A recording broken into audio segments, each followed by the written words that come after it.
All right, welcome back. Guess what?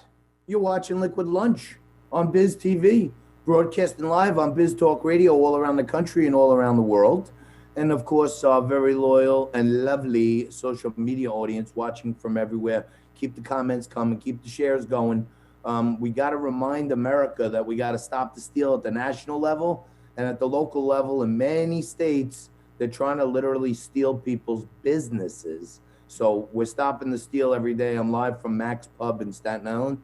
We continue to defy the rules of Mayor Warren Wilhelm and Governor Andrew Cuomo Leone, the Don himself.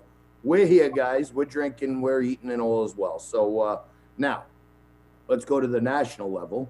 And we're joined as we are every Wednesday by Xen Sams, model, actress, mentor, producer, philanthropist, and investigator for us. Xen, this Chinese spy was apparently shacking up with Eric Swalwell and others, getting all kinds of information. What the heck is happening here? So there was an Axios investigation that uncovered that this woman by the name of Fang, also known as Christine Fang, was ultimately a Chinese spy, just like you said, and she slept with at least what we know of 2 Midwestern mayors and got close to Democratic Rep Eric Swalwell, who currently holds office as a U.S. rep in California's 15th district since 2013, for those of you who are not aware. This all took place between 2011 and 2015. With what we have come to discover now, John, based on the reports from Axios, that the year 2015 ultimately was one of a years-long intelligence campaign from Beijing directed at influencing American officials early in their careers. What? Yes. This is crazy. Now, I'm sorry to interrupt you, but you're one of our best investigators. It turns out that Axios is not some right-wing publication. This is one of those left-wing liberals. The Axios crew is always on Morning Jo. This is like a left-wing media outlet talking about corruption at the highest levels in our federal government, right?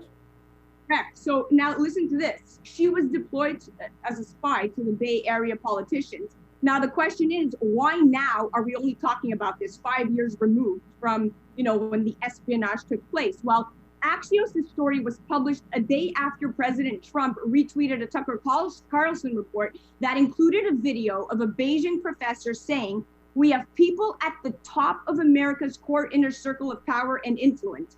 Now, this spy also fundraised for Eric and Tulsi Gabbard, both of whom ran the 2020 Democratic presidential primary. They ran in that. So this Fang story shows the lengths that Beijing goes to influence American politics, getting cozy with politicians early in their career so they can influence them later on. And this story shows China's strategy of targeting up-and-coming politicians to influence them down the line when they gain more prominence. And Axios, like you said, John, which we know is not anywhere planted by the right, they said it spoke to four current and former U.S. intelligence officials about the case. They spoke to 22 current and former elected officials, political operatives, and former students who knew this girl. Here's what we know. So Fang was in her late 20s or 30s. She came to the U.S. in 2011. She enrolled as a student at California State University. She used her position as president of school groups at CSU to start cultivating these relationships with politicians. She got close with Swalwell when she was a council member for the Dublin city, when he was a council member for the Dublin city. And she developed these ties and basically slept her way throughout all the Democrats with very prominent mayors as well. And she even placed interns in Washington, D.C., all under our nose. Holy Moses. So, first and foremost, I understand that she came to the U.S. at like 30 some odd years old on a college visa. So maybe, someone in the Obama administration should have scratched their head a little bit like, hey, 30-year-old college student? That doesn't sound right. That sounds a little kooky. But so you're saying she actually slept her way into our Congress and the highest levels of government. Maybe, just maybe, in 4 years, she'll run for vice president, like Kamala Harris, because she did a pretty good job of sleeping her way to the White House, it seems, to me at least. Well, so what do we do now? Well, there was specifically one sexual encounter involving her and this Ohio mayor, and that was caught on FBI surveillance.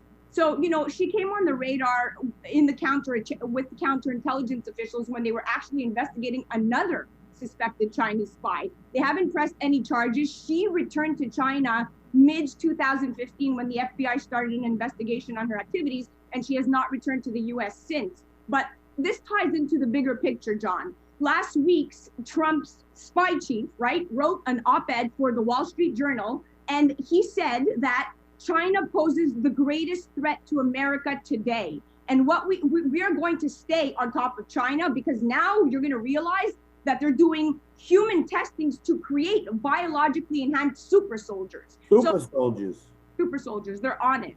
Wow. This is crazy. So there's been this plan that China started executing about 25 years ago. I think it's called the Belt and Suspenders Plan, where they've been making investments in small countries all around the U.S. to rebuild their ports and build new airports so that they can have a closer space to us. So now you're saying that they're building basically human robots who are, I guess, immune to all kinds of germological warfare and other stuff like that. And let's not make it so far-fetched that people are going, what is she talking about? Here's the bottom line.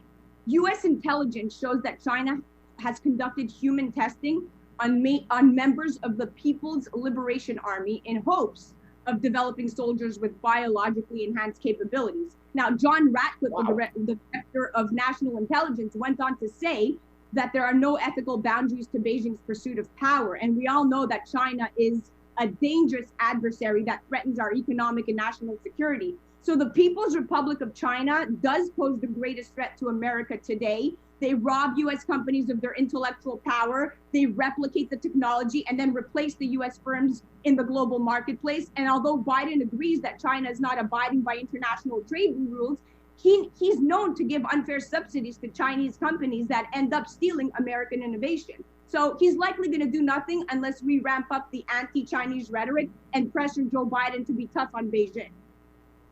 Well, I don't think we can pressure Joe Biden to do anything. It seems like all the people he's appointing are across the board Beijing apologists. And now, you know, the part that really gets me, especially, you know, as you know, I'm broadcasting from Max Pub in Staten Island. These guys are trying to take a stand for liberty and freedom. And the long arm of the law and the governor and the mayor, they're coming down here and causing all kinds of issues, creating more problems in our society. And it's almost like they want to do what they want to do, but they don't want everyone else to do the same. So this guy Swalwell is chasing after Donald Trump for four years, literally calling him a Russian agent. At the same time, he's over there banging a Chinese agent. Yeah, absolutely. And he knew, look, his reps reached out and said, look, at the time he had no idea. She was a paramour, a lover. It was a romantic affair, but I don't buy into any of that. And honestly, if the Democrats want to think with not their brains, but their, you know what, then they're going to continue to lead us down a path of handing us to literally China. And we have proof that China was interested in using gene editing technology to enhance human and soldier performance. These people are dangerous. Wow. The intelligence is clear, John. Beijing intends to dominate the US and the rest of the planet economically, militarily, and technologically. And I would like for all these Gen Zers and even millennials to wake up to the scary things happening right under your nose. All you have to do is do the research. This guy was sleeping with a spy. Enough said. Axios published it. Hello? This is happening in the Democratic circle. I would imagine that if you start putting these posts on Facebook and Twitter and stuff, they're going to start tagging them up, just like when the New York Post came out with the Hunter Biden laptop, and then Twitter all of a sudden jammed it and wouldn't let anybody share it. So, well, let's share this story, which I know you're one of the best in the world at influencing and sharing the story. Let's share this story before they take it down. But I think word is getting out because a left-wing media outlet actually publishing it. So they're kind of caught here. Yeah, all right. There's no recourse. And the truth of the matter, John, like you said, is as time progresses, the true colors start to come out and we start to look under the hood and we start to do our own research as citizens that we should all do our own research. But when you do the research, it's clear, it's all there, it's on the internet. No doubt about it.